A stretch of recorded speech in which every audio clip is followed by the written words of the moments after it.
ही trip अचानक ठरलेली, पण आठवणी कायम राहणारी. सह्याद्रीची वारी ही फक्त गड फिरण्याची गोष्ट नाही, ही स्वतःला शोधण्याची एक वाट आहे. एक गड नाही, पुढे भरपूर गड, वाटा आणि अनुभव.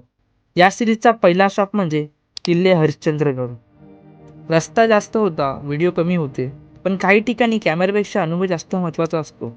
बाईकवरचा प्रवास, ती शांत वाट आणि गडावर पोहोचल्यावर जाणवलेली ती वेगळीच शांती. हरिश्चंद्र गडावर उभं राहिल्यावर एक गोष्ट कळते, इथे येण्यासाठी नाही, इथे थांबण्यासाठी मन लागते. आणि या गडाचं खरं हृदय आहे हरिश्चंद्रेश्वर महादेव मंदिर.